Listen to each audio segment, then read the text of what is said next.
Good afternoon, everyone.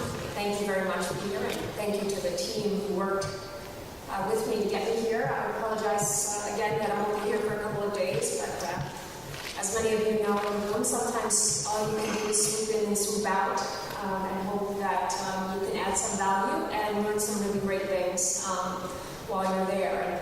And I've achieved a second already, had a chance to meet and learn from a number of really exciting scholars and practitioners, and I hope that this talk will also contribute to your learning.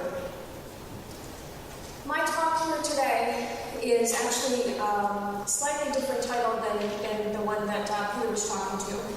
And it's very much about the conversation of demand-side open government.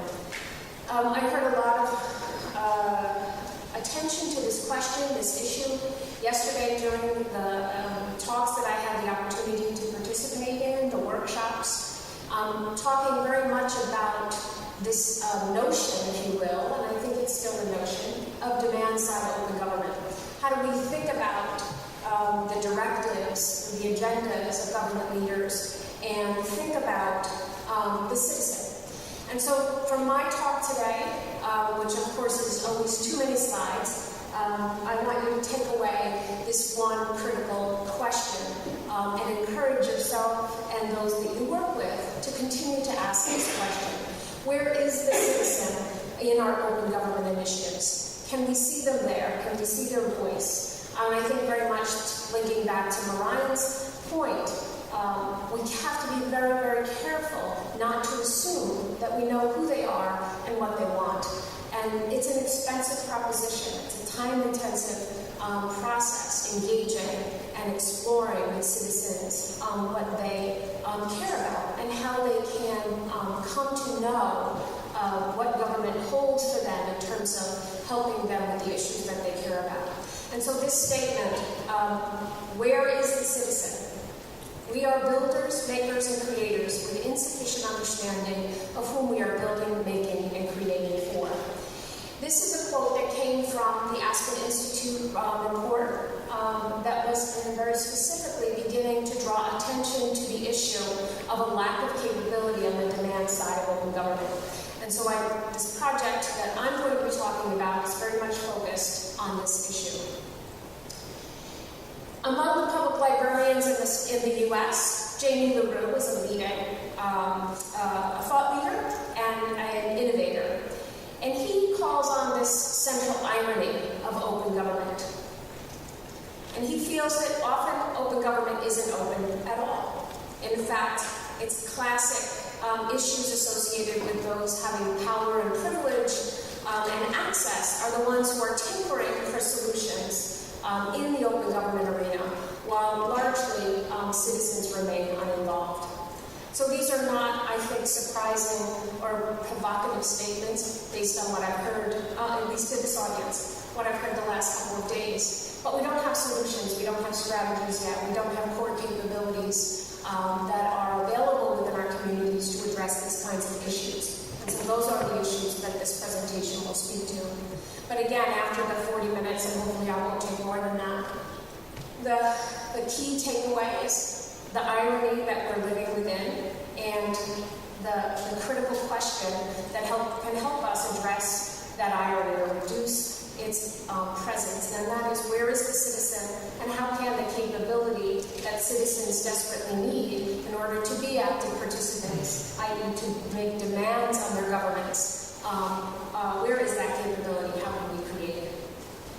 So just very briefly, I want to tell you a little bit about where my frame of reference is. As Peter said, I run an organization called the Center for Technology and Government. And our interest is very much in the intersection of policy, management, and technology. We have worked for 20 years in a public-private partnership against questions related to the use of ICTs in government, and working very specifically in research practice partnerships that focus on important public problems. Open government, supply and demand, in our world, these are very important public problems. Creating the capability to engage in a more open government are also very, very critical. In our work, we bring together the academic skill and knowledge of colleagues colleagues like yourselves from the universities, as well as the expertise and knowledge of practitioners. Again, as Peter said, we work with lots of folks around the world, and although created in New York, and we do a lot of our work in New York, we believe and we strive to ensure that the insights that we gain, the products that we produce in terms of our guides and models and reports have have been, if you will, socialized outside of New York to determine if they, in fact, are relevant beyond the borders of our state. And in some cases they are, and in some cases they aren't. Any organization at this point in time thinks about the numbers. CTG is one of those places as well. We have some pretty good numbers. The colleagues that I've had the good fortune to work with around the world have worked with me to generate these numbers. Strategic priorities of our program are these. I just want to talk about two of them in particular. We had, again, the good fortune to work as part of the rollout team to execute President Obama's Open Government Directive, working very specifically with the White House Open Government Working Group to help generate tools that would support the execution of the directive in federal government agencies. I'll talk a little bit more about that as we go forward. Also working in places like Nigeria on our open data program, working a lot with organizations to help think about data as a 21st century currency, and in particular in places where we are thinking about creating a connection between providers and users.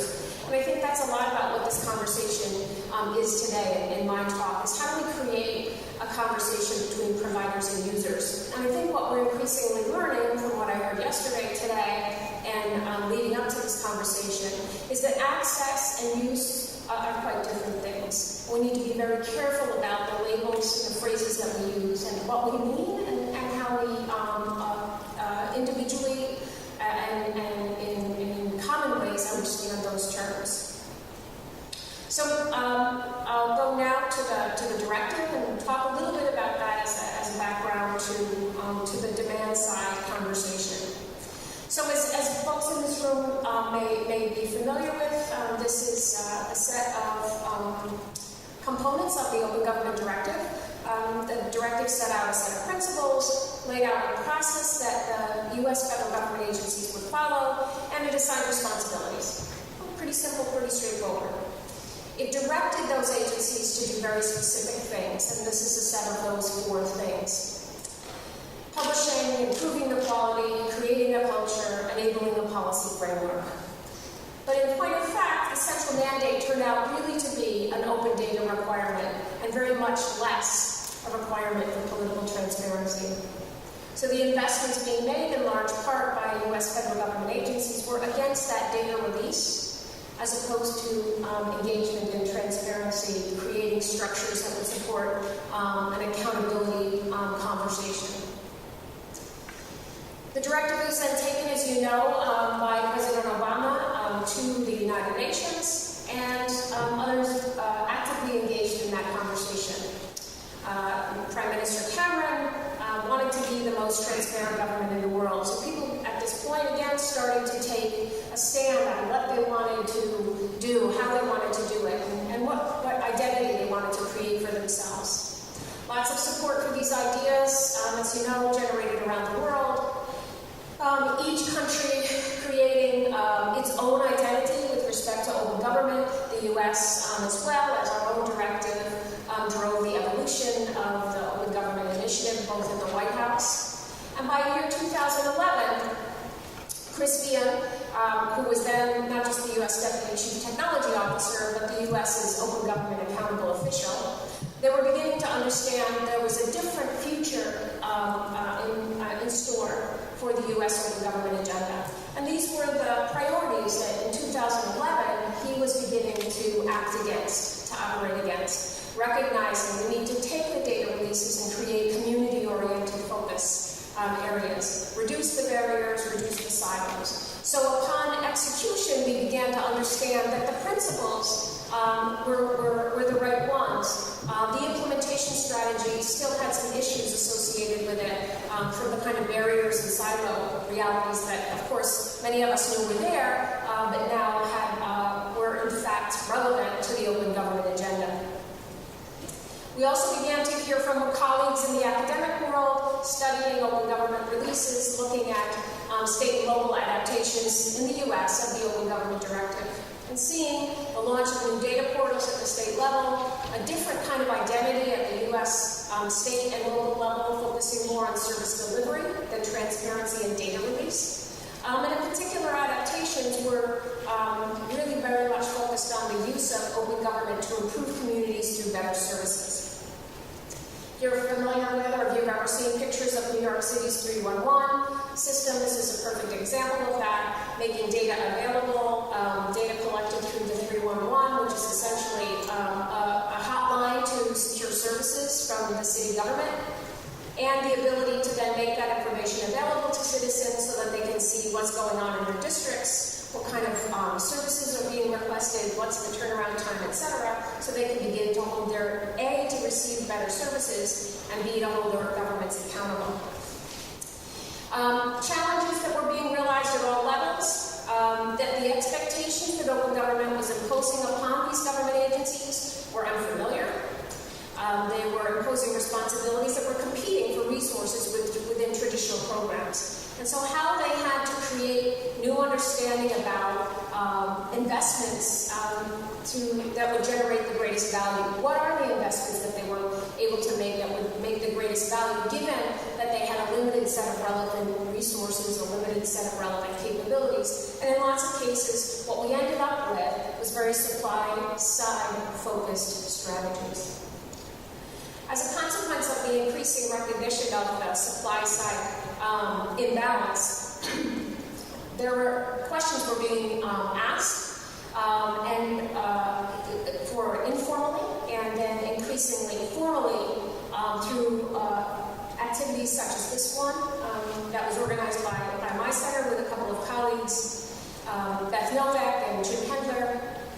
And we began to ask questions very specifically and very formally about what is known about the implementation of open government, and how can we identify what are the research questions that need to be addressed to really drive home the open government agenda, so that we can begin really to achieve the objectives set out in the directive. And as you can see, these are all the questions, but these are the questions that have to do with what we know about citizens. For example, what are the effects of limits on a citizen's ability to use and interpret information? What is the effect of the limit on their ability to use and interpret information? Releasing data to a group of people who do not have the capability to use and interpret that information does not generate value. And so how do we address this issue? How do we identify the nature of the limit, the cause of the limit, and design intervention strategies so that we reduce the limit? These are the questions that are increasingly becoming salient in the open government conversation. What capabilities do they need? How can the government increase digital literacy among governments, citizens, so they can use the data more effectively to place demands on their governments? So by this point in time, 2011-12, we're increasing awareness of the critical gaps in the open government strategies that were being pursued both at the national and the subnational level in the US and in many other places around the world. We don't really know what they want, and we don't really know what their ability is to actually participate and benefit from open government. Beyond Access, an organization that is also paying attention to these kinds of questions, did a review of the Open Government Action Plans. An Open Government Action Plan is a plan that I think it's about 80 countries who are now members of the Open Government Partnership must submit in support of their membership to the partnership.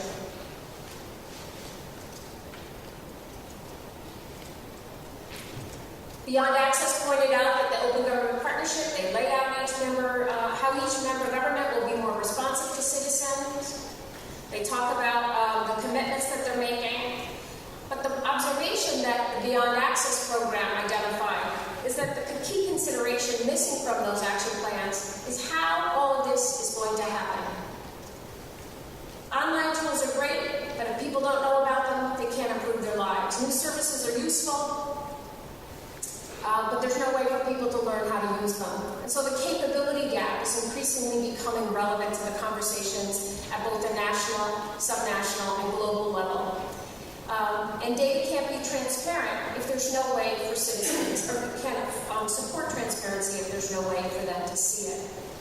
To a good friend of mine and an active member of this global conversation, and the president of the Metropolitan New York Library Council, as one of the houses he's formed, talks about this very specifically in terms of the usefulness of open government to citizens, particularly, as he says, open data initiatives. They're not always useful to the average citizen. Not even the less than average citizen, but the average citizen. And so who is that? Who is the average citizen that's not getting very much use out of all the money that's being spent on making data available? And what do we do about that?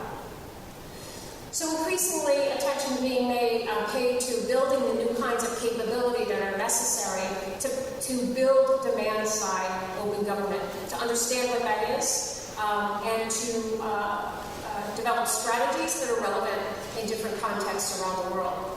And so the concepts that are emerging or being used, if I can again draw an idea from Orion, which is in many cases we don't have to come up with new ideas. The idea of a community information ecosystem is not new. This idea has been around for a long time. What is the information ecosystem that exists within the communities that we all live and work in? Who are the relevant actors for this kind of conversation? One of the relevant actors in this presentation is the public library, as what we call a community anchor institution.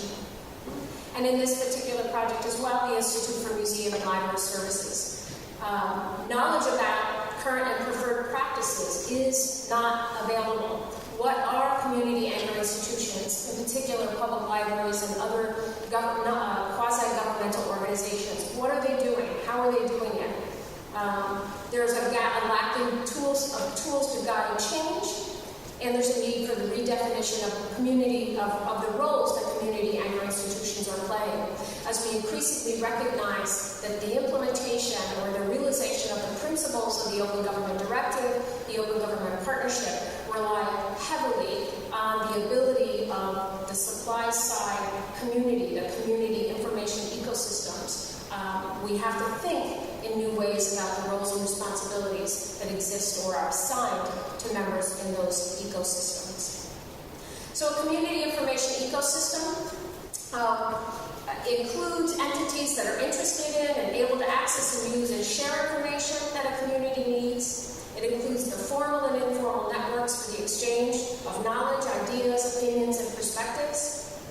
It includes entities that generate and transmit news and information, and entities that help people and entities access, use, and interpret information. Community anchor institutions. Is this a familiar term to folks, community anchor institutions? Is there a synonym, a relevant term in your world? I can't hear you. Sticky capital. Sticky capital. Sticky capital. University and hospital. The first phrase I did, university hospitals? I'm sorry, I really can't hear you. Universities and hospitals, for example. Yes, great, sorry. I should have put on my hearing aid before I asked the question. Great, so universities, hospitals, many other organizations that have a leadership role in their communities and oftentimes are playing a role that is not as necessarily as active as we need them to be in this new environment. They provide access, for example, to broadband, to computers, but going beyond that to enable citizens to actually engage. It's not really been within their purview. And so community information ecosystems, libraries as community anchor institutions, and open government, these are very important kinds of ideas. We're seeing that subnational open government initiatives are being led very often in the U.S. within the context of these community information ecosystems and through the efforts of community anchor institutions. And we think of public libraries as a very critical community anchor institution that does have the potential to facilitate, in a unique way, the opening of local government, or the opening of open government. So the U.S. Public Library System as a community anchor institution, long-time institution in the U.S., trusted community partners, facilitators, capacity builders. Why are they relevant to this conversation? There are 9,000 public libraries in the U.S., 17,000 different locations, and so we have an absolutely amazing, pervasive network of institutions that are key actors in the community information ecosystem in the U.S. that are not necessarily involved in enabling open government. And so part of this conversation is led by the Institute for Museum and Library Services to try to figure out why is this the case and what do we do about it. So how do we begin to think about a network of 17,000 libraries whose job it is to enable citizens to have access to information and to generate new ideas? How do we think about that institution within the U.S. open government agenda, and how do we leverage that capability? And so the IMLS brought together under a CTG initiative about 50 public librarians throughout the U.S. to try to understand what role could they be playing in an open government agenda. How could they shift the balance, if you will, to take advantage of the investments that are being made in open government, both in the U.S. and around the world. So we brought together these experts, engaged them in an advisory process, produced a draft document, which we gathered feedback on for several months from the folks in the group and other interested actors, and then finally brought them all together in Washington, face-to-face, to answer basically three overarching questions. And those questions are these. What role can they play in advancing open government initiatives? Where can they create the most public value? And what new skills and resources are needed to create that public value? So thinking about local government in the U.S. In its kind of current state, we are providing more and varied data to the public, although the way that's being done, the extent to which it's being done, varies. Larger cities, of course, have one set of capabilities and strategies, down to the smaller municipalities in metropolitan areas. So I recently worked with a small city where the mayor was elected based on his commitment to a 21st century city hall. He walked into City Hall the second day after his inaugural event and realized that most of the business processes carried out within his city hall were not, in fact, supported through electronic tools and techniques.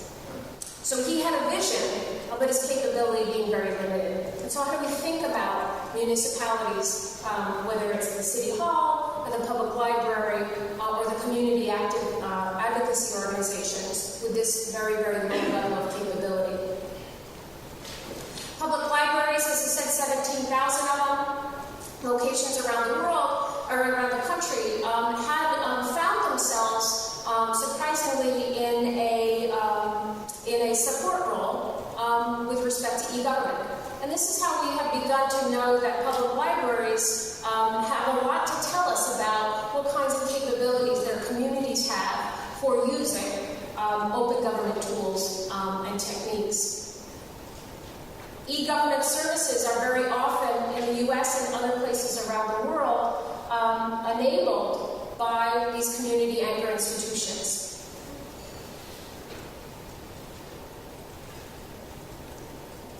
The challenge that public libraries as community anchor institutions faced in the advent of e-government was that they did not actually have the skills required to support citizens when they entered the libraries and asked for help. They didn't have the staff resources, the expertise, and the availability of technology was limited. And so all over the world, local government initiatives, local government leaders have said, turn to your community anchor institutions, turn to your libraries. People will help you. That's how we can get people who don't have technology themselves onto the internet superhighway. Anybody remember that term? So they walk into libraries, and the libraries are overwhelmed. And why is that? In large part because it doesn't say anything in their strategic plans nor in their budgets about providing e-government facilitation services. But as we're looking to those libraries now in 2012, 13, 14, 15, and beyond, we're looking to those libraries and other similar community anchor institutions to support the demand side of open government, to help citizens learn how to read a graph. Not manipulate Excel, but how do I read that graph? What is that visualization telling me? How do I pull up the visualization?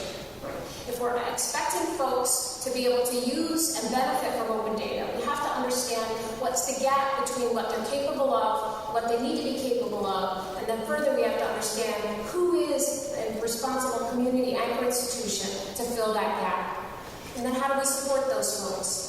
So what's happening with open government and libraries? Hasn't really been much study yet on what the impact is. What have public libraries and other community anchor institutions been able to do to fill the gap between what's required and what's available?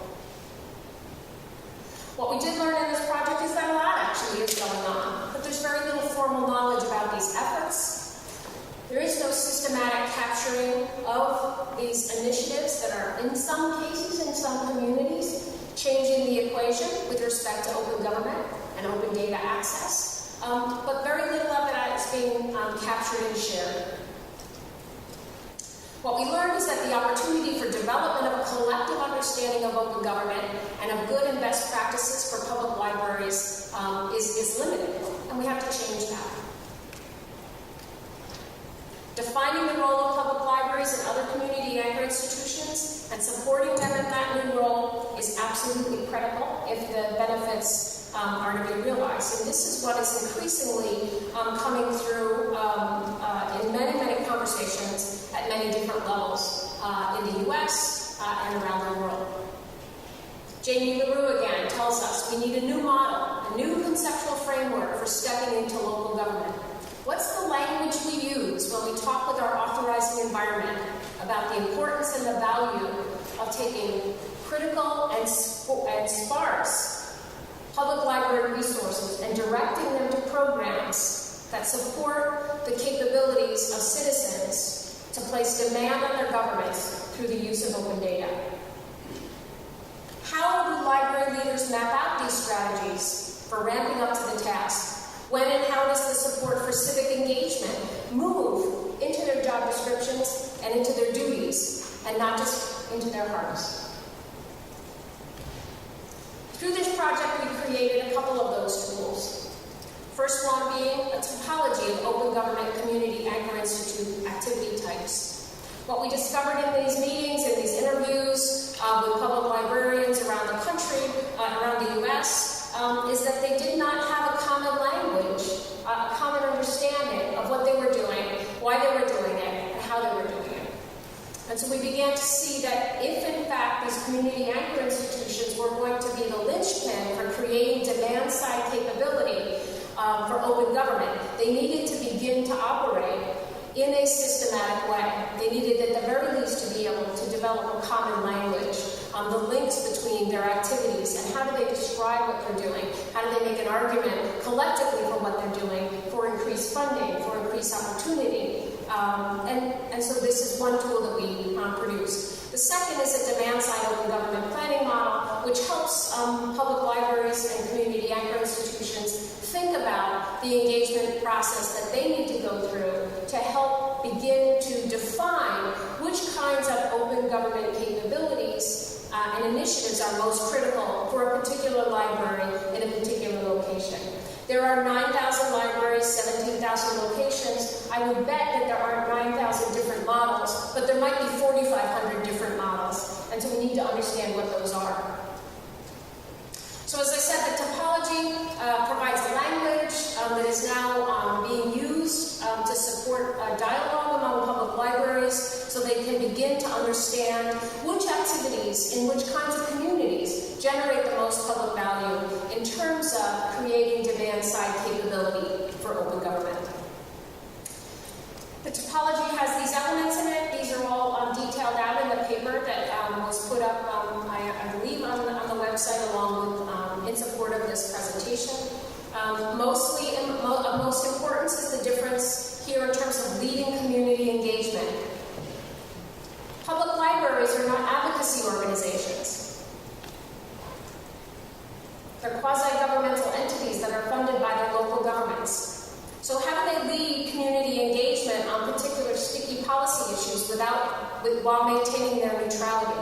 This is a critical question for public libraries. How do they walk the line between advocates and enablers?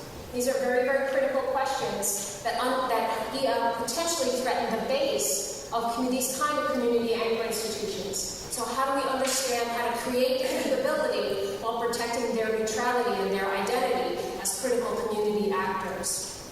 Facilitating information use is very different from information access.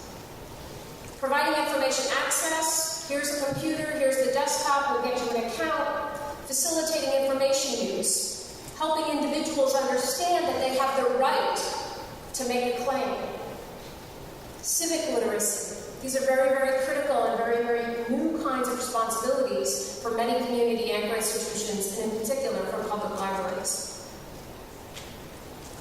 The demand-side open government planning model, thinking about two interacting processes. We see the need for community anchor institutions to be paying attention to partnership and relationship building, but also understanding very much the nature of their community ecosystems. Understanding the aspirations and capabilities of their communities, understanding what are the gaps that exist in those capabilities with respect to demand-side capabilities. What are the gaps? How do they enable them? And then how do they work with their communities as a public library or any particular kind of community anchor institution to create a program that's relevant, that speaks to the gaps that are very specific to that community, and enable the creation of capabilities that will support new kinds of demand. Redefining roles. The Open Government Directive in the United States required all kinds of redefinition of roles and responsibilities at the federal, the state, and increasingly at the local level. Increasingly, the role of Chief Data Officer at all of those levels of government in the U.S. and in many places I've seen it emerge around the world is an increasingly critical responsibility. And that Chief Data Officer needs to be thinking about these kinds of questions. How do I create releases of data that close the gap between capabilities, make it possible for those least able to access and use information to do so. So the role of public libraries is potentially changing with respect to open government, ensuring that all community members, regardless of their background, their age, etc., have the opportunity and capabilities to participate in and contribute to and benefit from government processes open to them. And so those of you who've done kind of organizational change, you know that each one of these words is very powerful. That people have the opportunity, that's one particular program.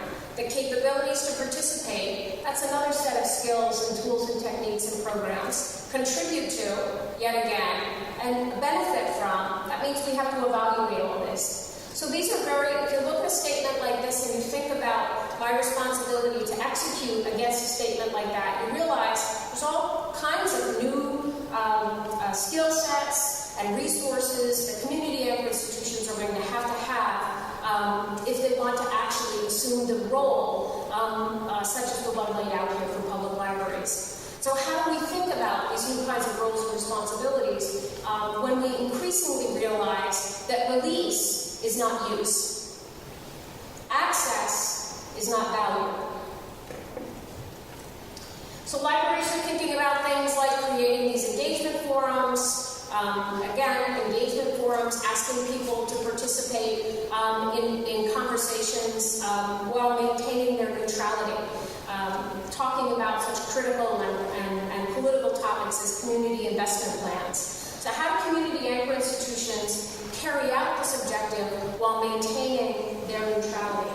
And these are issues, questions that are being raised not just in the US but around the world, as Beyond Access and other kinds of organizations are looking to libraries to play a newly critical role in creating the capability for demand side.